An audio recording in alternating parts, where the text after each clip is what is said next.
Dr. Miller with a little math lesson today. One of the things I think is interesting when we look at fitness, like how we improve cardiovascular fitness in particular, how can we do it? And there's actually two ways. Most people think their fitness is just improved through improving their cardiovascular system, improving their, aerobic energy system, improving the energy systems themselves, primarily the aerobic energy system here. But that's not true. There's actually two ways to improve your fitness. And it's going to make sense when I show you, but I think it's interesting to look at the numbers. If you don't like math, you probably will hate this video. But if you do, or even if you're just interested in this, give the video a chance. Again, I'll walk you through just some simple math equation that I think you'll find interesting. So let's take a look at that right now. What I have for you here is, if you're not familiar, I'll explain it real quick. You have a person has a cardiovascular endurance or aerobic capacity of 40 mils per kg per minute. Now you're like, what the heck is that?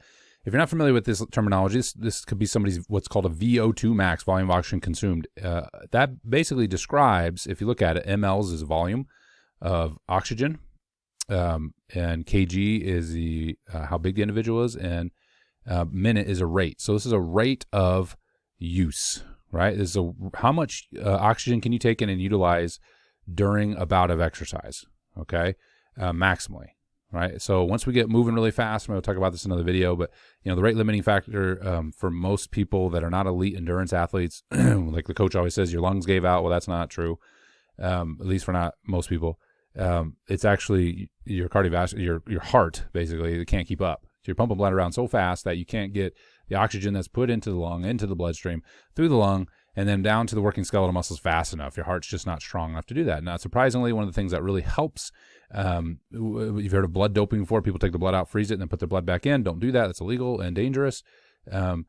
But what that does is increase total blood volume, and that makes it so your stroke volume, the amount of blood you push around per beat, is higher. And again, I'll do this in another video, but I just wanted to at least start with some of these numbers. I think this is interesting. 40 mLs per kg per minute is a Vo2 max. If you look on a norm table, for a man, that would be towards the not so good side. For a woman, that would be a little bit towards the, and talking about non-athletes here, would be towards the above average to a good range. Okay. Again, depends on what norm. I kind of hesitate to say those words because it depends on what norm chart you look at. For an athlete, this would not be a good Vo2 max, especially for an endurance athlete. The highest ever recorded was 96 mLs per kg per minute for some perspective. That was a cross-country skier.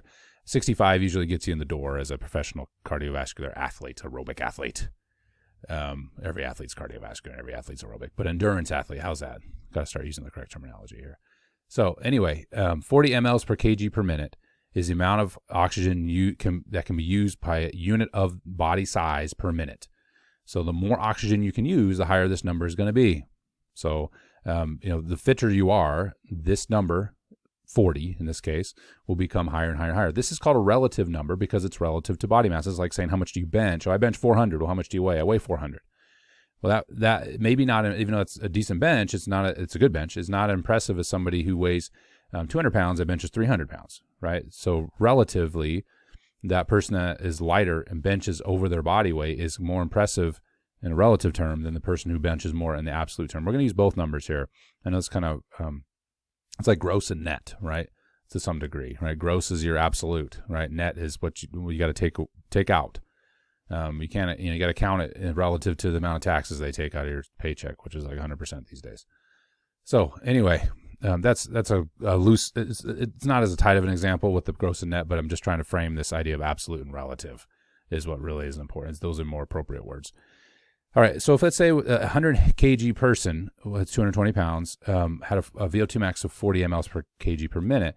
So what would that mean then in terms of their absolute, right? So we got to get rid of the kgs here. So we do a little math and multiply out the kgs because this is division symbols here, right? And you get 4,000 mils per minute. And we usually express Vo2 max as an absolute form in liters per minute, big L.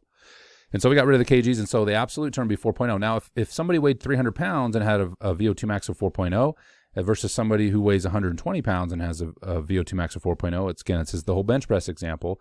That 4.0 for the really large person is not going to be very good. We'll see in a little bit as compared to the smaller person. All right, and that's basically the crux of this video. Is I want to show that weight loss is a factor that contributes to fitness. You lose weight, you get more fit, even if your fitness did not improve. And this would be considered just fitness here, right? 4.0 absolute doesn't take into account how big you are. Okay, so let's look and say that this person lost 22 pounds and they were 90 kgs now. Okay, so we would take that 40 mLs per kg per minute now, and they're 90 kgs. Okay, and I put 4 kgs in a minute, and then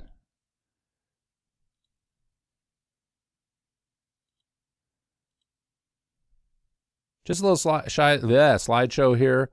I just want to demonstrate this point. So just some definitions real quick. So what I have is some numbers here. Obviously, 100 kilos and it's 220 pounds, 2.2, right? That's a measure of weight here or mass here. Okay, 40 mLs per kg per minute. You may not be familiar with this terminology. So Vo2 Max, maximum volume oxygen that can be consumed and utilized for work. So that's fitness. That's cardiovascular fitness. Most people consider cardiovascular fitness. Okay. Endurance athletes are concerned with this, at least primarily, right? This 40 mLs per kg per minute, if you look at it, what that means is 40 milliliters of oxygen consumed per unit of body mass per minute. It's a rate of oxygen use. The more fit you are, the more oxygen you will use per your unit of body size per minute. So your aerobic energy system is bigger, and so it can use more oxygen. Therefore, you're fitter.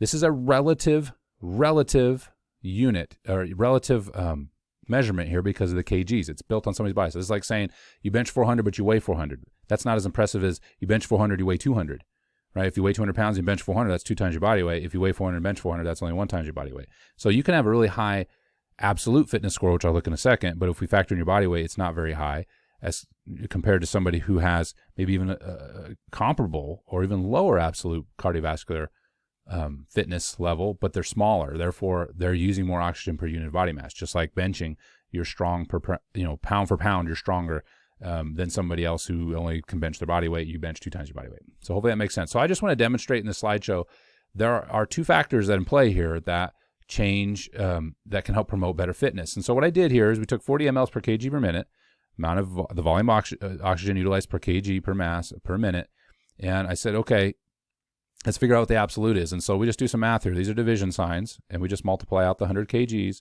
and we get 4,000 mLs per minute. So we got rid of the kgs, and we typically convert that to liters when we talk about absolute Vo2 max. So in other words, this is like saying, how much do you bench? I bench 400. That didn't say anything about how big you are. It just says 4.0 liters per minute, period. Okay? You can think of this number as somebody's fitness, somebody's aerobic fitness, period, right? Their absolute machinery for aerobic fitness. Okay, 4.0 is average. It's the average amount for an average adult. Okay, if you're talking about elite endurance athletes, this number will range up to 6 to 7 liters per minute. Absolutely ridiculous. In Vo2 maxes, you saw the 40 mLs per kg per minute. That would be on the low side for a male and a high side for a female, depending on what norm chart, not athlete. The highest ever recorded Vo2 max relative terms was 96 mLs per kg per minute, and that was in a cross-country skier.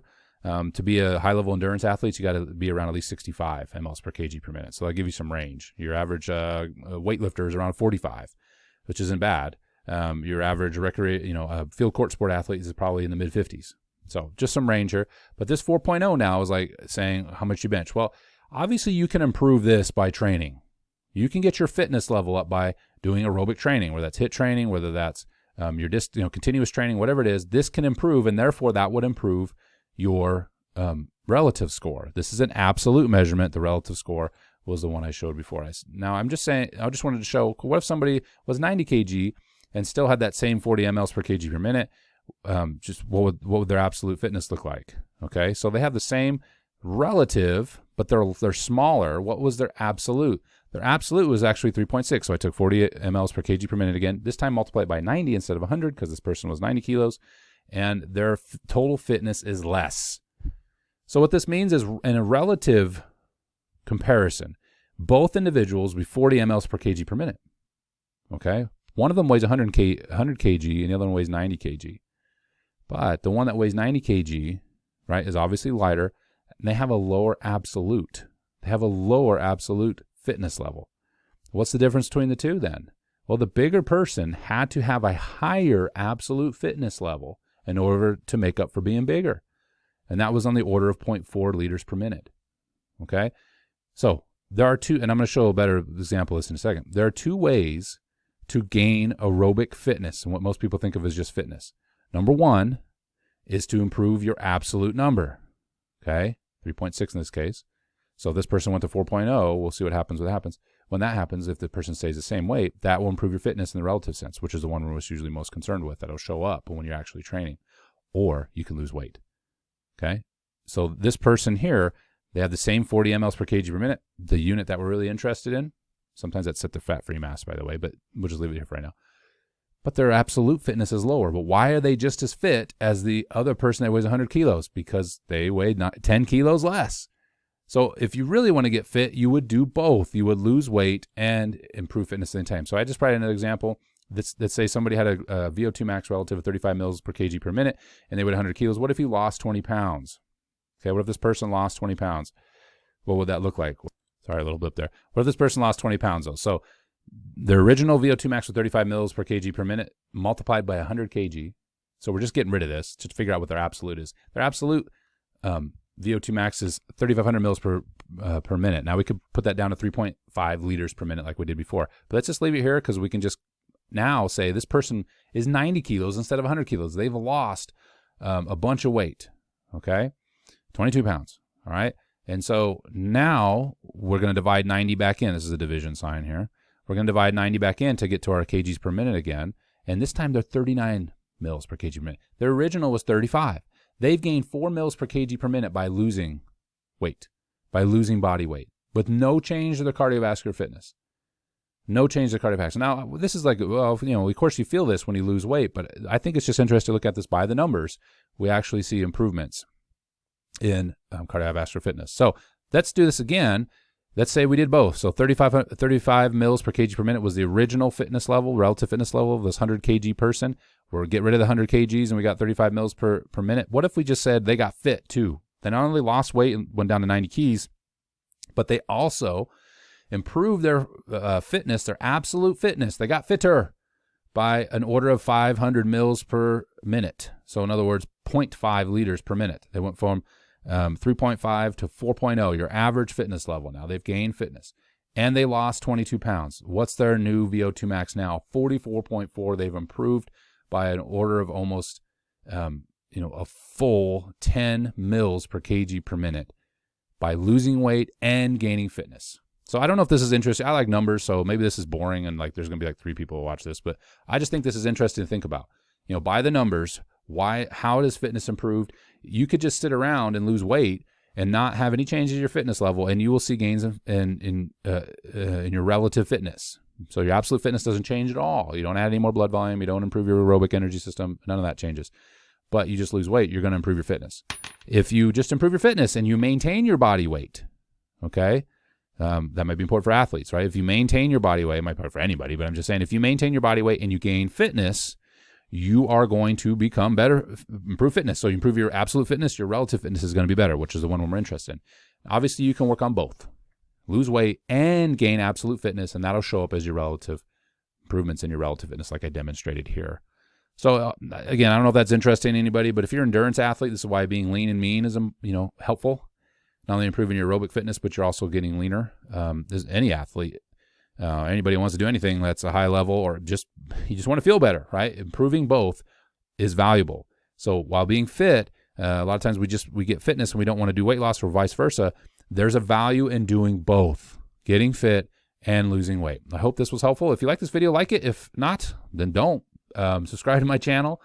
Got all kinds of videos. Probably maybe if you found this one totally boring, then there's a lot more interest in this, I promise. Well, that's a big statement. I hope that you find it better. All right, I'll see you in the next one.